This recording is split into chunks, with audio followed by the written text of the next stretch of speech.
It is Hollywood drama at its peak. Justin Baldoni has officially fired back against Blake Lively in a jaw-dropping $400 million lawsuit claiming she tried to destroy his reputation behind the scenes of It Ends With Us. The lawsuit is packed with explosive allegations of defamation, civil extortion, media manipulation, and we're going to break it all down for you right now.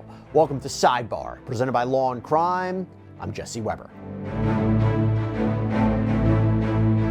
Hey everybody, this is a Law&Crime legal alert. Did you know that children are being diagnosed with serious conditions like type 2 diabetes and non-alcoholic fatty liver disease, and the research is potentially linking ultra-processed foods to this? Yeah, well, Morgan & Morgan is stepping in to fight to hold these food companies accountable. With decades of experience fighting large corporations, they are ready to stand up for what families deserve, justice. So if your child under 21 has been diagnosed with type 2 diabetes or fatty liver disease, then visit www.forthepeople.com/food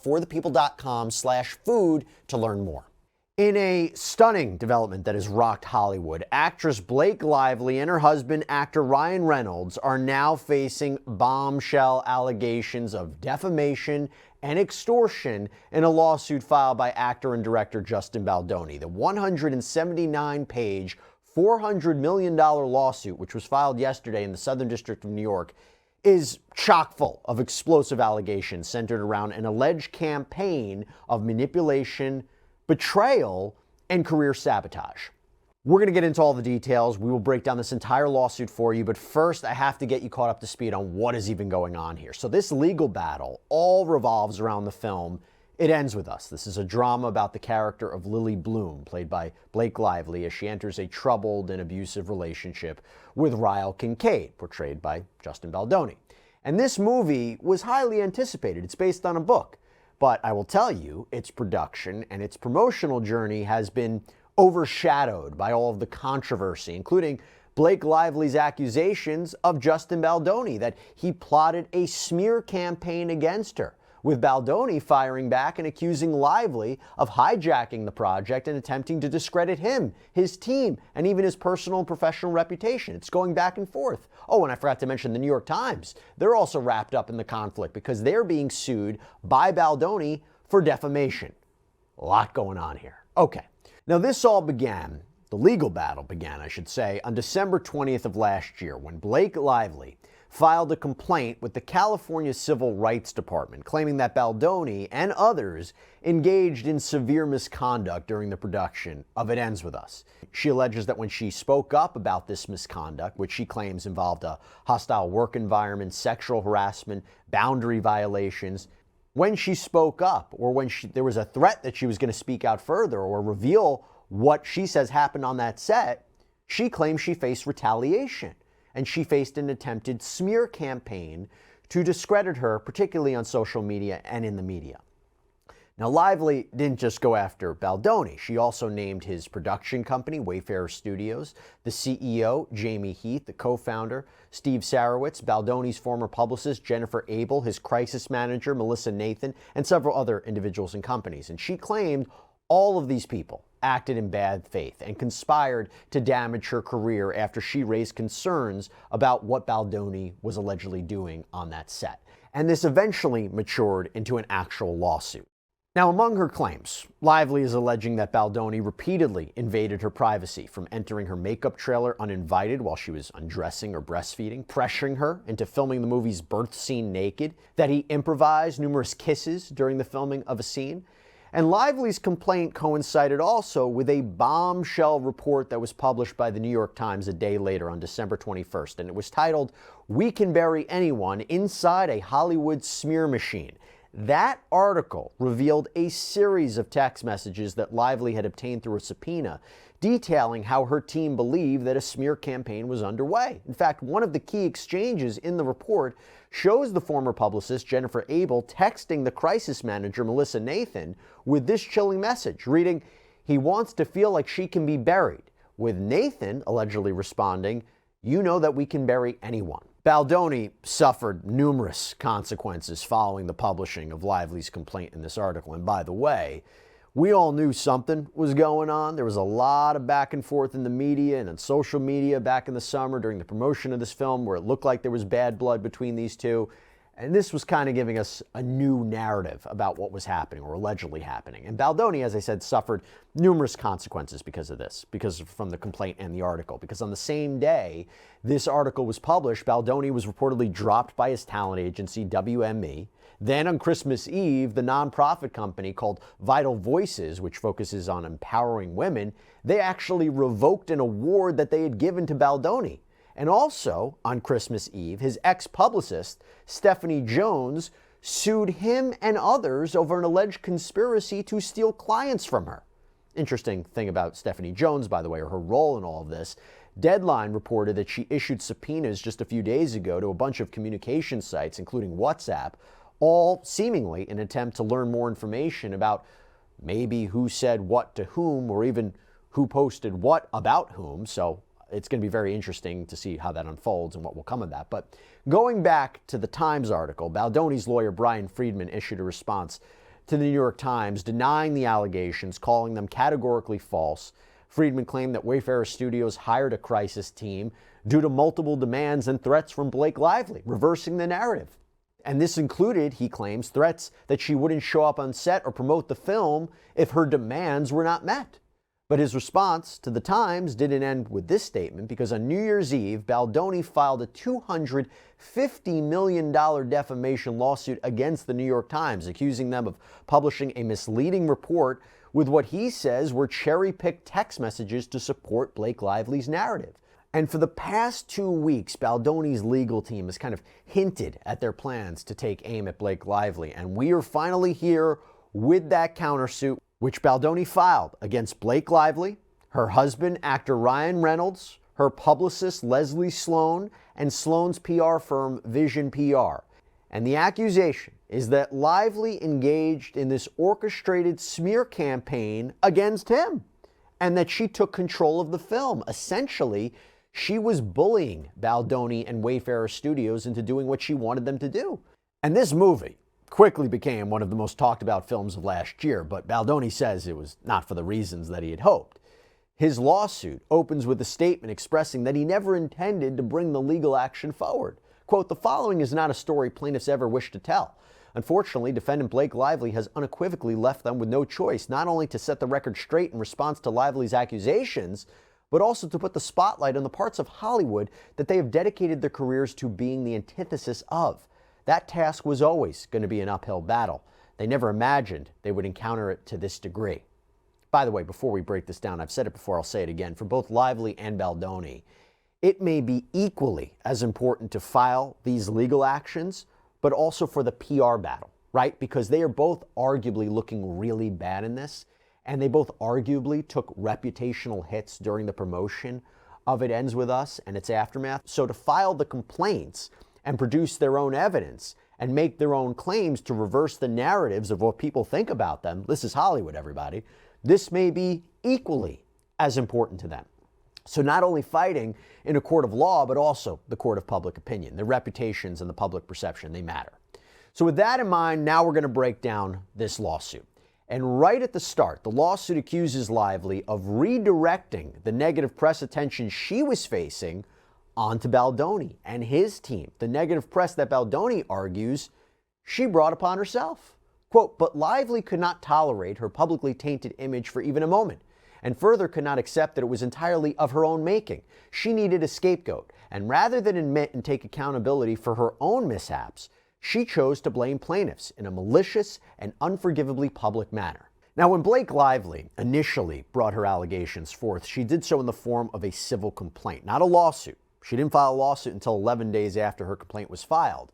That is a move that Justin Baldoni's team claims she never actually intended to pursue, but that she felt pressured by the public, who was wondering, well, why doesn't she just file a lawsuit? So she had no choice. And by the time that she did file, Baldoni argues the damage had already been done. He says she worked behind the scenes, providing, quote, falsehoods to the New York Times, made her California Civil Rights Department complaint public, which it usually shouldn't be, and then she filed a lawsuit. Now, the counter-argument to that she had no choice but to file a lawsuit because of public pressure and that there was something nefarious going on, the counter-argument to that in support of Blake Lively's argument would be, and I've spoken with employment lawyers about this, is that Lively may have had to first file that complaint with the Civil Rights Division first before you get the green light to actually file a formal lawsuit. So something to think about there.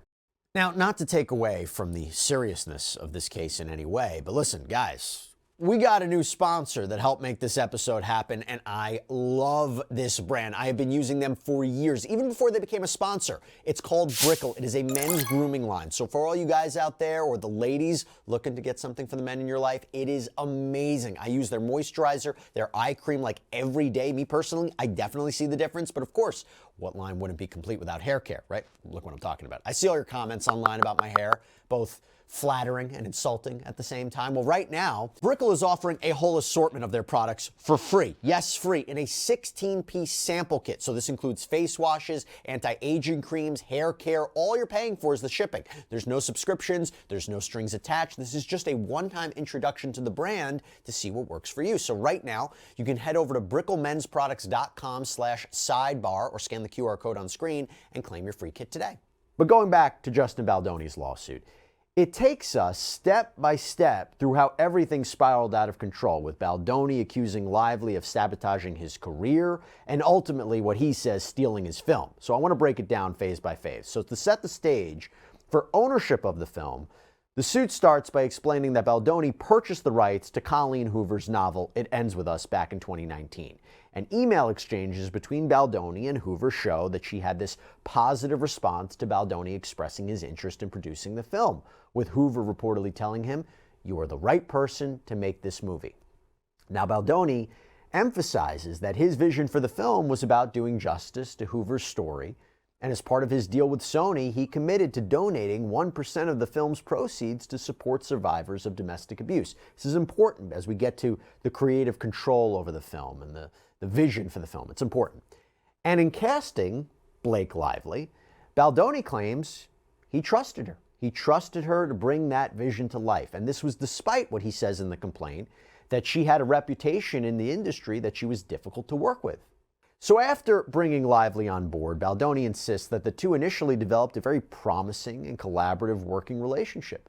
There were text messages that are included in this complaint, and they even appear to show the two joking around. Lively even expressing her gratitude to Baldoni for the work that they were doing together. One of those texts, allegedly from her, reads, "It's such a good feeling to get work done that we're proud of, and to do it together, it just clicks when we find it. And that's just as rewarding as filming it, or editing it, or marketing it, or releasing it. This is all storytelling. This is why we do it." And Baldoni says that the communications like the one above only made Lively's later allegations against him all the more troubling, because things appeared to start out just fine and great between them. Until, that is, what he says, little by little, Baldoni claims Lively started to take over various aspects of the film, forcing him to bend to her whims. We'll start with the wardrobe. So Baldoni alleges that Lively sent hundreds of images to the film's costume designer, specifying the exact style she wanted for her character, Lily Bloom. And eventually, Baldoni says he gave in to her demands, letting her wear what she wanted to wear, but he claims this decision proved to be a mistake. According to the suit, on the first day of principal photography, paparazzi captured and published photos of Lively in character wearing her hand-picked wardrobe. These images were widely reported as unflattering and sparked a backlash from Sony. Baldoni received direct criticism from Sony, who voiced serious concerns about the impact of the photos on the film's public reception. And after receiving this backlash, Baldoni says he had to approach Lively and talk about making adjustments to her wardrobe. He claims that that conversation was professional, it was necessary, but Lively, according to Baldoni, misrepresented the encounter in her complaint. The suit claims the conversation, while professional, took considerable time and was later grossly misrepresented in Lively's CRD complaint, which falsely characterized the exchange as a lengthy outburst that delayed filming and caused the crew to, quote, wait for hours while Baldoni cried in Lively's dressing room. Baldoni refutes this, says it's not true, argued that it wasn't hours long and that he wasn't having any sort of outburst. He acknowledges that he became emotional during the discussion, but he insists it was only because Lively had complimented his work as a director and actor, which he took as a sincere thing. Now, unfortunately, Baldoni argues that this compliment, in his mind, was part of a broader pattern of manipulation designed to allow Lively to maintain control over the production. And this, he claims, he alleges, extended into her attempts to take over the script. And one key example of this, according to the lawsuit, involves a scene in the film that takes place on a rooftop. For anybody who watched the film or anybody who read the book, that is a very pivotal moment between the characters of Ryle and Lily. That's when they first meet. Now, Baldoni says that Lively requested to rewrite this scene. And after reviewing her draft, Baldoni told Lively, look, I'll combine your version with the original script. He says this was not well received by Blake Lively. Lively reportedly went silent for days and then later confirmed in text messages, writing that what Baldoni wrote her, quote, of course didn't feel great for me, or, and there seems to be a reference that it didn't feel great to two other people, and then writes back to have my passion praised instead of any specific contribution. So who exactly is Lively referring to in that text about it didn't feel great for her and also two other people? Who are those two other people? Well, Baldoni claims it is none other than Ryan Reynolds and another mega celebrity, a friend of the couple. Now, outlets have reported, and there's actually a text later on in the complaint that seems to identify that mega celebrity as none other than Taylor Swift. We know they have a close relationship. And according to Baldoni, Reynolds and Swift, they played significant roles in pressuring him to tell Lively that he liked her version of the script. And he says this occurred during a meeting at Lively's penthouse where both Reynolds and Swift verbally praised Lively's work in front of him. And he said this was kind of a way to pressure him. So according to him, feeling the pressure, he eventually relented and told Blake Lively that he liked her version of the rooftop scene, even going as far as to text her. Also was working on rooftop scene today. I really love what you did. Makes it so much more fun and interesting. And I would have felt that way without Ryan and Taylor. When Baldoni eventually told Lively that he liked the script pages, he says her response was a clear indication that he was now dealing with individuals who were unafraid to make things difficult for him. That's because Lively's message to Baldoni read, they, Reynolds and Taylor Swift, also know I'm not always good at making sure I'm seen and utilized for fear of threatening egos or fear of affecting the ease of the process. They don't give a bleep about that. And because of that, everyone listens to them with immense respect and enthusiasm. So I guess I have to stop worrying about people liking me. And then it's the I don't know emoji. But as the lawsuit claims, difficult was a gross understatement. You see, Baldoni alleges that inviting Lively to make these changes to the script, that quickly spiraled out of control. Because what started as small adjustments turned into these daily changes. And that alarmed, according to him, the production staff. There's this chat from May 1st, 2023 between a producer and CEO of Wayfair, Jamie Heath, and appears to reflect what is this apparent growing concern. Quote, are you listening to this? She's fixing the script. Blake is now directing the movie. This is bad. To which Heath responds, I'm listening. Talking it through is better than not. Seeing what's possible as long as any decision is done with approval. Leading the producer to reply, not for something that was already intimately planned. This will be every day of the shoot. Oh, and as for that rooftop scene, Baldoni claims it wasn't Lively who actually wrote it. Actually, it was Ryan Reynolds, who had no official credit in the film. This was allegedly revealed during a red carpet interview where Lively reportedly told the reporter, the iconic rooftop scene, my husband actually wrote it. Nobody knows that but you now. So Baldoni says that's when he first learned that Ryan Reynolds had this contribution. He learned it during this interview on the red carpet. And he decided to praise Reynolds publicly. He says to avoid hurting Lively or the film's reputation. He found out in real time. But this revelation seems to have sparked a lot of trouble with Sony because they apparently sent an email embedded in the lawsuit seeking clarification on the claim that Ryan Reynolds had written the script. So Baldoni's team responded, stating they weren't aware of Reynolds' alleged involvement and they were learning about it just as Sony was learning about it. Now, the allegations didn't stop there because Baldoni also accuses Lively and Reynolds of intimidating him over other issues, including there was this claim that he fat-shamed Blake Lively, which he firmly denies. And this is something that made up Blake Lively's complaint. So according to Baldoni, this accusation actually stemmed from a private conversation with his personal trainer where he asked about Lively's weight in order to prepare for a scene where he would be lifting her up. And he explains this was in good faith because he had these back issues and he wanted to avoid injury during the scene. But Baldoni claims that instead of understanding his concern, Lively and Reynolds confronted him, with Reynolds allegedly getting in his face, cursing at him, alleging, "How dare you effing ask about my wife's weight? What's wrong with you?" And he demanded that the scene be cut from the film entirely. Now, Lively's complaint states that the scene was never actually in the film, but Baldoni insists it was removed because of them, their intervention. Baldoni argues that this was far from fat-shaming Lively. He actually complimented her on what he understood to be insecurities that she had about her body after giving birth. There was a text that allegedly was from Baldoni that reads, "I want you to know you will look amazing. Anything you're insecure about, we will talk through and get creative together and make you comfortable."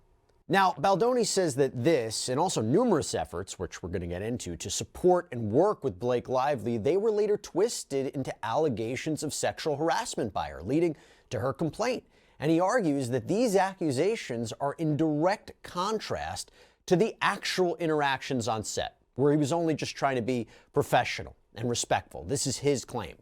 Now, as far as the timeline goes, principal photography for the film began in early May of 2023, and Baldoni claims that is when Lively started planning to take control of the project, all while maintaining what he said was a facade of a close and caring relationship with him.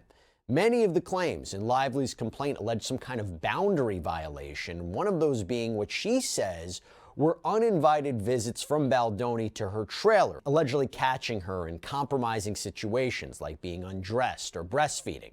However, Baldoni appears to have evidence that at least in one instance, Lively invited him, suggesting she was comfortable around him at that time and later chose to manipulate that instance into something else entirely. One of the texts allegedly from Lively reads, "I'm just pumping in my trailer if you want to work out our lines." Now, Baldoni further claims that Lively appeared to be comfortable around him during their interactions, despite what she says now, to the point where she would breastfeed in front of him during meetings. He says there were also instances where Lively took photos of him holding and comforting her baby. Interesting note about that, there's a footnote in the lawsuit that emphasizes that in respect to her privacy, no photos of Lively's family were included in this lawsuit. But despite this apparent comfort, Baldoni asserts that Lively was still trying to seize control of the production. The lawsuit claims that Lively constantly rewrote her own lines and even made changes to other characters' dialogue. Baldoni alleges that there is footage of Lively repeatedly requesting these alterations, and he claims that he went along with them out of fear of what might happen if he didn't comply. And this situation really came to a head in May of 2023, because that is when the Writers Guild of America, the WGA, went on strike, and this halted production entirely. Baldoni says that he used that time off to edit some of the film material, but Lively, he claims, was still determined to control the film. According to Baldoni, during the strike, Lively had asked to see the dailies, the raw, unedited footage from the shoot. One message, allegedly from Lively, reads, "Please let me know who to reach out to get access to the full gallery of the dailies. I'm so looking forward to seeing all that we have in the can." According to Baldoni, it's generally not standard practice for actors to have access to this material, and Baldoni's team, specifically the producer, was reportedly not very receptive to Lively's requests, but Baldoni says, nonetheless, he reluctantly shared scenes with Lively. This is despite his better judgment, all in an effort to keep the peace. However, in addition to her request for uncut footage, Baldoni claims that Lively was also making other demands during the production delay, plans that she would present once filming resumed. So the strike ended, and as Baldoni was gearing up for a return to the set, he says his team was hit with an email from Lively's lawyer. This is big, because this email contained a 17-point list of non-negotiable conditions that Lively insisted be met before she would return to set.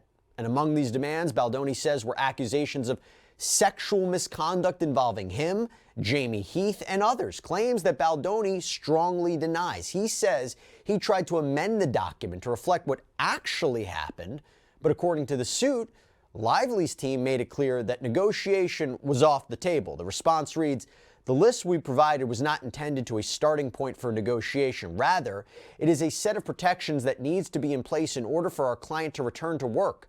Please let us know as soon as possible whether Wayfair will agree to accept all of the protections included in our original communication. So now we're going to break down what exactly these 17 conditions involved.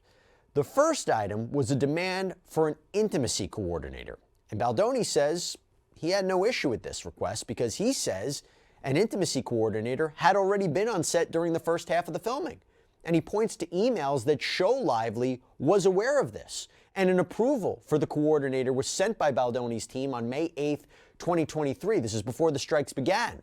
But nonetheless, Baldoni looked at this and agreed to continue with an intimacy coordinator when production resumed. That's his claim.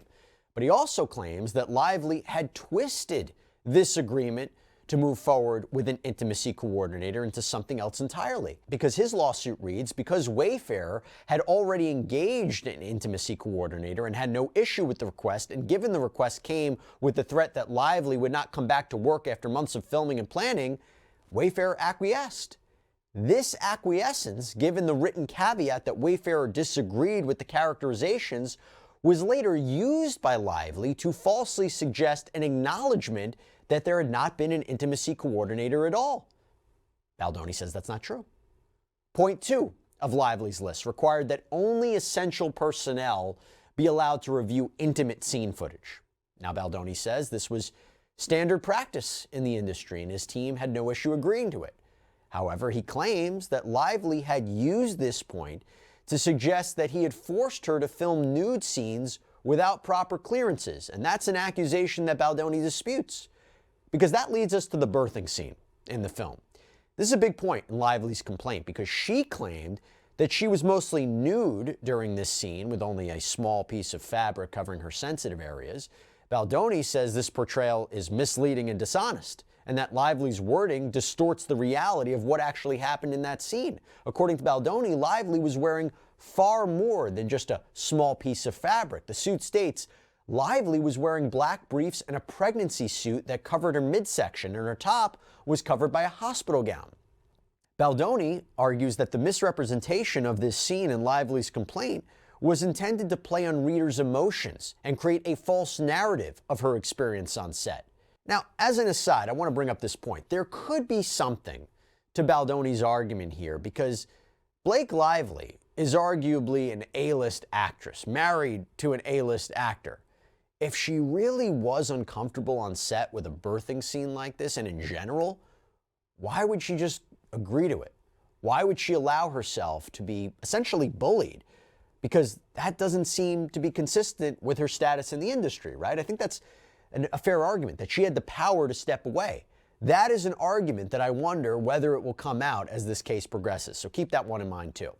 Now, the third condition put forward by Blake Lively was that there would be no spontaneous improvisation in scenes involving physical contact, simulated sex, or nudity unless choreographed by an intimacy coordinator. And as we've mentioned, Lively claimed there was never an intimacy coordinator on set, and that intimacy scenes were choreographed without the proper oversight, leaving her feeling uncomfortable.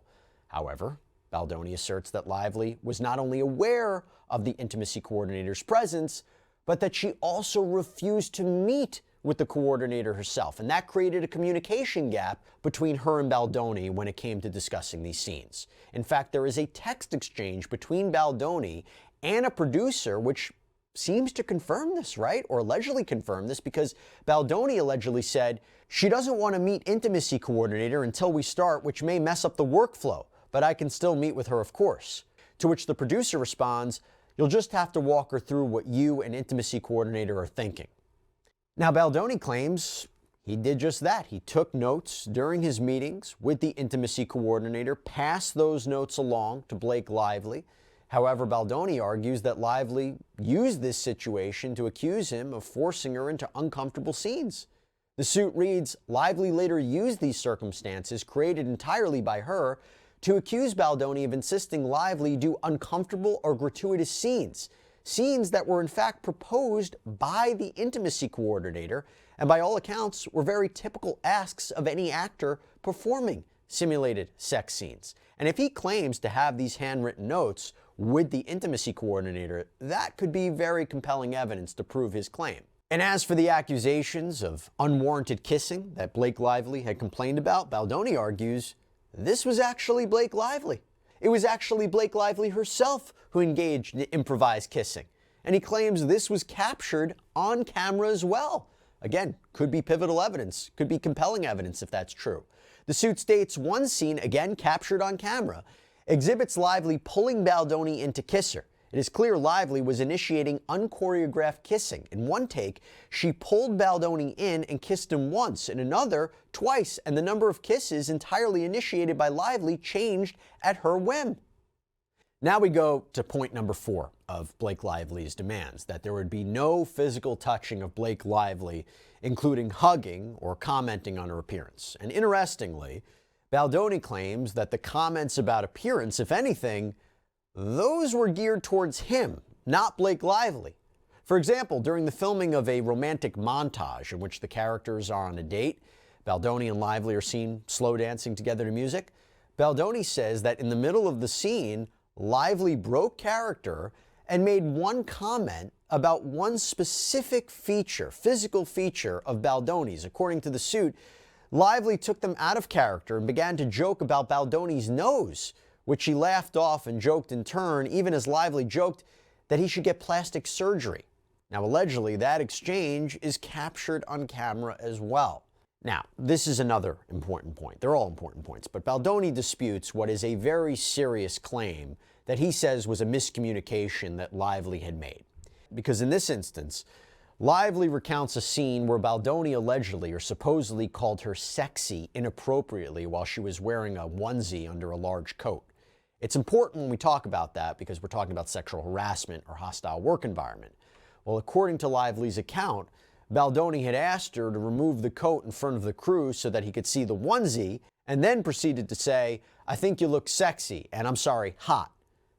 However, Baldoni presents a very different narrative of this because he says he only asked her to take off the coat and reveal the onesie for the scene, which was meant to be visible in the shot. There's also a footnote in the lawsuit that suggests this was all captured on camera during filming. And as for the hot comment, Baldoni explains that he was referring to the temperature on set, noting that it was 90 degrees in the bar where they were filming, and he didn't want Lively to overheat. And regarding the sexy comment, Baldoni says it was in reference to following Lively's own direction to make her wardrobe appear sexier in the scenes. The suit reads, given that Lively herself had earlier expressed to him that she wanted her character's wardrobe to be sexier, Baldoni encouraged her to accept direction by saying it's sexy, meaning that without the big coat, the wardrobe was sexier, as Lively had said she wanted it to be. Lively took this personally. She was unable to take the direction, later alleging that his behavior was inappropriate regarding her self-chosen wardrobe, stating, "That's not what I'm going for." Moving on to point number 5 about Blake Lively's demands, which involves no discussion of personal experiences with sex or nudity, including with spouses or others. Now, Baldoni says this demand utterly confused him. This particular condition seems to relate to Lively's claim that Baldoni's team had shown her pornography and that Baldoni himself had discussed the supposed porn addiction with her. Baldoni acknowledges in the suit that while Lively may have misunderstood the situation, he did share his personal history of pornography addiction with her. But he claims this came up after Lively revealed something personal to him, that she had never seen porn in her life. This disclosure occurred during a discussion about a sex scene that they were filming where Lively allegedly expressed concerns that it might resemble pornographic content. So Baldoni considered that statement to be, a personal thing that she shared with him, and in turn, he shared something personal with her. The suit reads, Baldoni complimented her and said that's wonderful, because unfortunately, he was first exposed to it, meaning pornography, when he was 10 years old and struggled with a porn addiction for a period of his life. He writes openly about this in both his books, Boys Will Be Human, written for young boys, and Man Enough, written for men, addressing pornography as a societal problem. So Baldoni continues by stating that anyone who knows him is aware that he has been open about his past pornography addiction and that it can't be characterized as inappropriate if Lively herself opened the door to the discussion by mentioning it first. Now, the second part of this demand, as we mentioned earlier, pertains to Jamie Heath. And that allegation is that Heath showed Lively pornography, specifically images of his wife in a state of undress. Now, Baldoni responds to that and says that these images, this wasn't pornography, and by the way, Blake Lively herself had requested to see all this. And this was after Heath had initially tried to show it to her. So what exactly was this material? Well, the suit reads, since Lively wanted to see it later, what she saw was the first image at the start of the video, which shows Heath's wife, himself, and their baby after his wife gave birth at home. It's a natural birth, at a home birth. To characterize this image that captures such a beautiful moment with their newborn baby shared with the consent of his wife for purposes of the film as a naked photo, or worse, porn, is deplorable. Now, moving on, some of these other points we've already talked about, but for the sake of naming them all, we'll go through them really quickly. So we've already discussed number 6, which demanded that no one enter Lively's trailer while she was undressed. Baldoni has previously mentioned an instance where Lively invited him to her trailer while she was breastfeeding, which he says is a key example of the kind of miscommunication that occurred during filming. Point 7 pertains to no filming of nude or sex scenes without a signed nudity rider. A nudity rider is a legal document that outlines the terms of nudity and simulated sex scenes that an actor is agreeing to perform. Lively claims she was never provided with this form. Baldoni insists that it was indeed sent to her. However, he argues that she simply never signed it. Additionally, a COE, so this is a certificate of engagement. It's a contract confirming the working relationship between a production company and an actor for purposes of copyright ownership. That came into play here too. And 2 months later, after failing to sign the nudity rider, Baldoni's team reached out and the email read, "We still don't have a signed COE that has been confirmed for almost 2 months." And so then, after failing to sign it in the first place, Baldoni says that Lively spun this to make it seem like she was just never sent one. And I want you to keep that COE in mind because it'll come up again later. But points 8 through 9 concern personal representatives on set that Baldoni had no issue with, COVID-19 protocols. And then the 10th demand, this is key. It prohibited retaliation against Lively for any requests that she made. Now, Baldoni reaffirms here that he complied with many of her demands, including changes to the wardrobe, the script rewrites, a request to review raw footage, and he continues to assert that no retaliation took place, although Lively would later claim that he and Wayfarer violated that provision by engaging in an alleged smear campaign against her. Points 11 through 14 centered around a Sony representative to be on set, a Lively approved producer to supervise filming, producers to supervise production, body and stunt doubles to be used, but apparently they weren't used. Point 15 addresses another actor in the film who portrayed a younger version of Lively's character, Lily Bloom, and this actor had filmed intimate scenes as per her own nudity rider, but Lively, however, allegedly tried to assert control over the nudity rider for this actor as well, which Baldoni says was a gross overstep. Now, despite his concerns, Baldoni says he agreed to this, informed Lively that the intimate scenes involving the other actor had already been filmed. Point 16 focuses on the hiring of actors through talent agencies as opposed to personal connections. You see, Lively claims that Baldoni had hired a personal friend of his to play the obstetrician in that birthing scene, which she says was incredibly inappropriate. Baldoni has countered that, and he says that this actor was in fact an experienced professional and just happened to also be his friend. Quote, Lively's current complaint states that she was alarmed when Baldoni introduced him as his friend and allowed him to play this intimate role in which the actor's face and hands were in close proximity to her nearly nude genitalia, categorizing the experience as invasive and humiliating. It is Lively's suggestion that a highly trained and experienced actor would have an unseemly interest in being in close proximity to her nearly nude genitalia, which, as previously established, was not nude or exposed. That is inappropriate, invasive, and humiliating to the actor. And of course, Baldoni says he agreed to this while being totally offended at the accusation. Okay, so now we finally made it to the last point, and this one is a big one here. So the last significant point in the lawsuit concerns what Lively referred to in her complaint as an all-hands meeting prior to resuming production after the strike. Baldoni claims he understood this request to be just a sincere effort to discuss the needs of the cast and the crew, ensure a safe and smooth return to work, and he agreed to it under that impression. However, according to Baldoni, that meeting did not go as expected. Instead of a productive discussion, Baldoni says he was ambushed by Lively and her husband Ryan Reynolds, who presented a list of grievances that had blindsided him. And Baldoni clarifies that the list of grievances that were read during this meeting was not the same 17-point return to production demands that Lively allegedly sent via email. According to Baldoni, the grievances that were discussed were an entirely separate list. As for the 30-point list that was mentioned in Lively's complaint, Baldoni adamantly denies its existence and claims that many of the items that Lively refers to are actual fabrications. He also claims that Reynolds, who was her representative during this meeting, had launched into, quote, an aggressive tirade against him, that he berated him, that he demanded he apologize to Lively, which he says he refused to do for things he claims he didn't do, and that allegedly that enraged Ryan Reynolds, and Baldoni says he left that meeting, quote, deeply unsettled. Now, despite the drama surrounding this meeting, filming, believe it or not, actually resumed, and Baldoni claims they were able to actually wrap up production without any further significant issues on set. But the post-production phase is where he says further tensions began, because Baldoni asserts that Lively sought to insert herself into the editing process, which he says he reluctantly allowed. There are text messages that are embedded in this complaint that appear to support this claim. In fact, there's one message from February of 2024 reads, "What's best for the movie is I suck it up and let her in."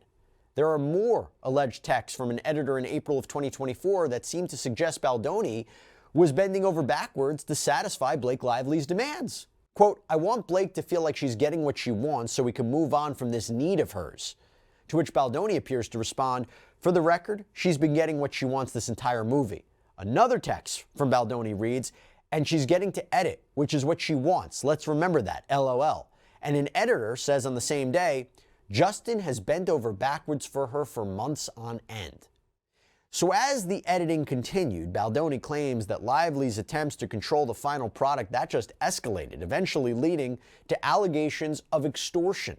According to Baldoni, Lively threatened to use her influence with Sony to force them into allowing her to create her own cut of the film, a right that is traditionally reserved for the director.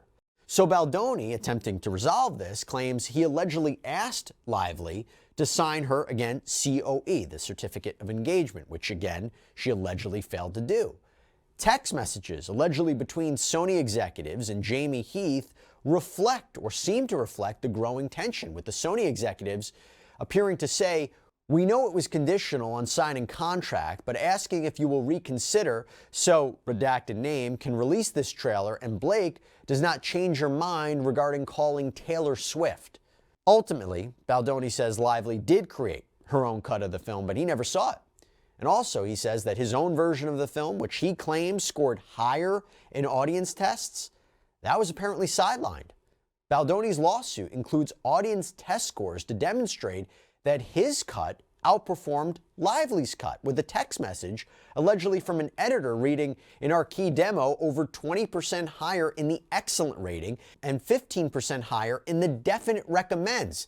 That says it all. Now, despite this, Baldoni claims this didn't matter, that Lively allegedly insisted her cut be the one that be released, and Baldoni claims he promoted it regardless despite his reservations. So now the film is done and we're approaching the film's New York premiere slated for early August 2024. And as the premiere drew near, Baldoni says Lively was not finished with him as of yet, as she allegedly went even further to try and exclude him from his own film. Baldoni claims that Ryan Reynolds attempted to influence his talent agency, WME, to drop him as a client. Baldoni's lawsuit alleges Reynolds approached Baldoni's agency, namely an executive at WME, and expressed his deep disdain for Baldoni, suggesting the agency was working with a sexual predator, a phrase that uncoincidentally later appeared in the press, and at a later date demanded that the agent drop Baldoni. His wielding of power and influence became undeniable. Baldoni and Wayfarer grew increasingly fearful of what Lively and Reynolds were capable of, as their actions seemed aimed at destroying Baldoni's career and personal life.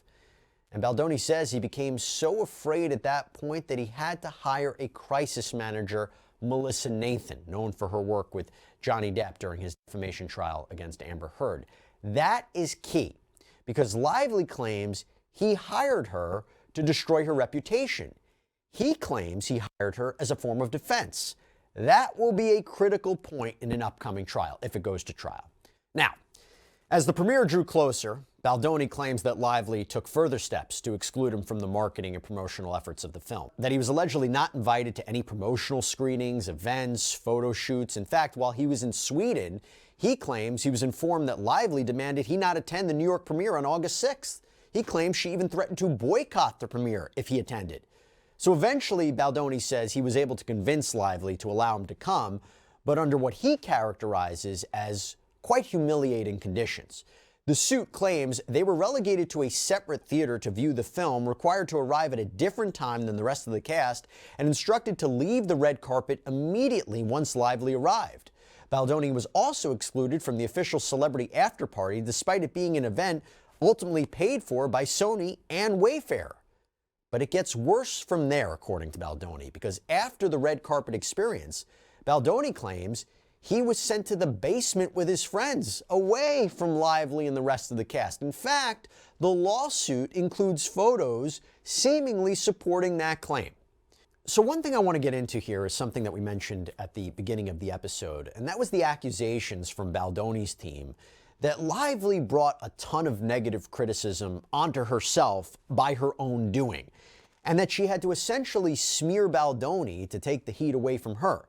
So once we reached the premiere and promotion of the film, support for Lively kind of appeared to tank, which Baldoni's team says had to do with her own promotion of the film. You see, the suit highlights these posts from Lively's Instagram where she allegedly appeared to promote the film in kind of a lighthearted manner. Remember what this film is about? There was one specific post that shows Lively wearing a floral gown with the caption reading, "Grab your friends, wear your florals." And underneath that post, one comment calls Lively tone deaf. And that sentiment quickly made its way into the mainstream media, with tons of articles accusing the actress of inappropriately marketing the film. A few of those headlines read, "People are disgusted by Blake Lively's cutesy press tour for It Ends With Us." And Blake Lively's It Ends With Us promotion called disrespectful by some survivors of abuse. And remember, there was also these old interviews that surfaced where Blake Lively had looked like she was being rude to the interviewers.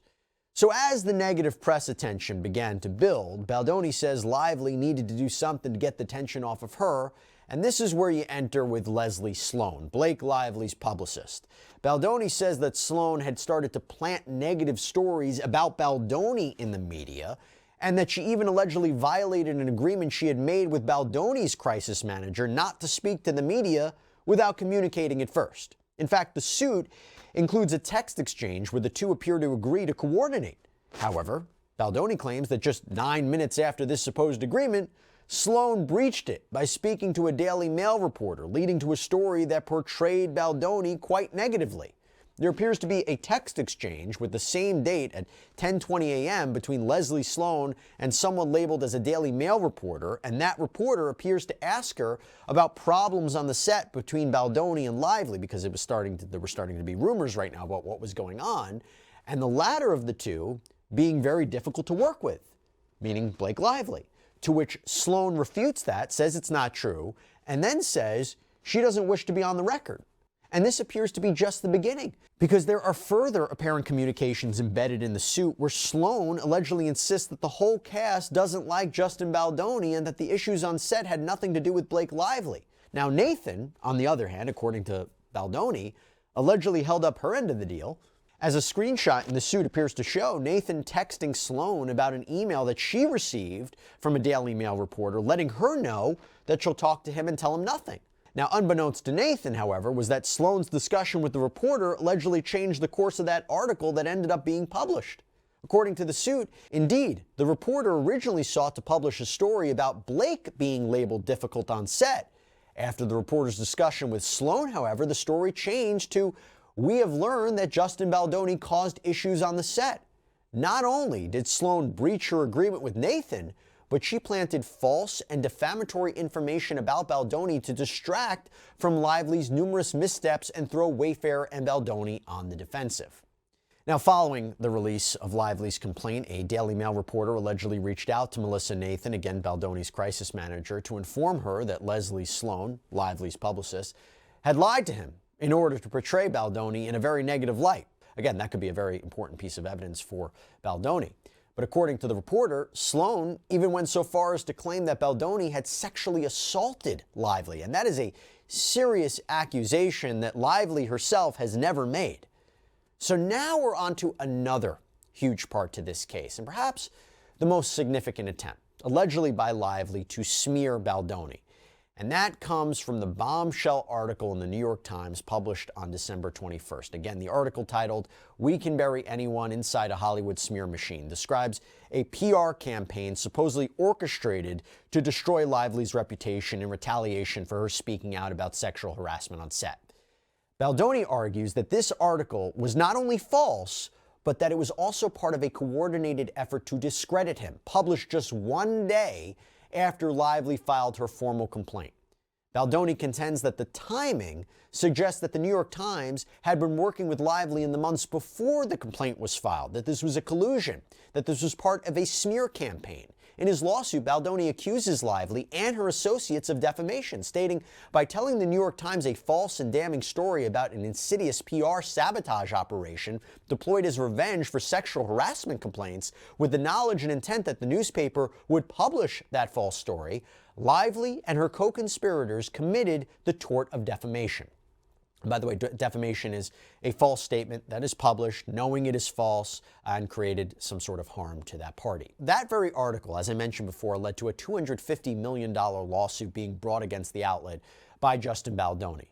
Now, the Times defends its reporting, saying in a statement, "The role of an independent news organization is to follow the facts where they lead. Our story was meticulously and responsibly reported. It was based on a review of thousands of pages of original documents, including the text messages and emails that we quote accurately and at length in the article." So now that we have broken all of this down for you, let's get into what Baldoni is actually suing for. Baldoni is suing Blake Lively, Ryan Reynolds, Leslie Sloan, and her PR firm Vision for civil extortion and defamation. He accuses them of threatening him that contracts would be breached, that Blake Lively wouldn't adhere to her contractual obligations, that she wouldn't promote the film, she wouldn't show up, and that statements would be made about him that he says are false and harmful if he didn't do what they wanted. And he says, despite all that, those statements were made. That information was in fact spread, including to the New York Times, that this was an attempt to damage his reputation and career through what he says is a coordinated media smear campaign. And I will say, in defamation cases, it really comes down to, were these false statements, right? Who's telling the truth? What really happened during production, that break during production, post-production? Who is telling the truth? That is going to be up to a fact finder, either a jury or a judge, to decide. Next, along with Jamie Heath, Melissa Nathan, and Jennifer Abel, Baldoni is suing for false slight invasion of privacy. So this claim asserts that these individuals were misrepresented in a way that cast them in a false, offensive light, ultimately tarnishing their reputations and causing emotional distress. It's a California-specific law. By the way, even though this is filed in New York because the defendant's business is conducted in New York, that's the allegation, it seems that Baldoni and Lively both agree that any dispute here should be governed by California law. Next, Baldoni is specifically suing Blake Lively for breach of an implied covenant of good faith and fair dealing. And he alleges that Lively's actions interfered with production in ways that violated her contract as an actor, depriving him of his right to direct the film and effectively managing its production. Next, Baldoni is suing Ryan Reynolds and Blake Lively for intentional interference with contractual relations. So this goes back to what we mentioned before, where he claims that this couple had pressured his talent agency, WME, to drop him as a client, interfering with his professional relationships and the contracts that he had in place. Additionally, Baldoni is suing Ryan Reynolds and Blake Lively for intentional interference with prospective economic advantage. The claim there relates to their alleged efforts to undermine Baldoni's future economic opportunities, particularly by attempting to influence WME to sever ties with him. And in the end, Baldoni is asking for a whopping $400 million. He is demanding a trial by jury. Blake Lively's team, by the way, has issued an official response to this lawsuit, pushing back against Baldoni's claims. That statement reads, "This is an age-old story. A woman speaks up with concrete evidence of sexual harassment and retaliation, and the abuser attempts to turn the tables on the victim. This is what experts call DARVO, deny, attack, reverse victim offender. Their response to sexual harassment allegations, she wanted it. It's her fault. Their justification for why this happened to her, look what she was wearing. In short, while the victim focuses on the abuse, the abuser focuses on the victim. The strategy of attacking the woman is desperate. It does not refute the evidence in Miss Lively's complaint, and it will fail. Okay, my 2 cents. Look, this is obviously a drastically different account of what happened than what Blake Lively says, right? On one hand, Lively presented a very compelling story with evidence of her 30-point list for changes to be made on set. The question would be, why present that unless there really was evidence of that going on? Text messages of the behind-the-scenes conversations between Baldoni and his PR representatives that look really, really bad. There's an argument that it looks like there was a campaign against her. She claims other female cast and crew had concerns about Baldoni, that there are witnesses to what she says happened. But on the other hand, now you're seeing a different side. You're seeing more of the communication between Baldoni and Lively. You're seeing evidence of Blake Lively's control of the set and the production. Evidence that she wasn't meeting with an intimacy coordinator, that she didn't sign the contract. You ask, well, if she has this power and influence, would she allow herself to be put in an uncomfortable or compromising position on set? Would she allow Justin Baldoni to essentially bully her? Evidence of Baldoni being excluded from the premiere. There are always 3 sides to every story, right? So we will continue to follow all of this legal drama as it continues to unfold. Thank you so much for joining us. I know this was a long episode, but we appreciate you staying with us. As always, please subscribe on Apple Podcasts, Spotify, YouTube, wherever you get your podcasts. I'm Jesse Weber. I'll speak to you next time.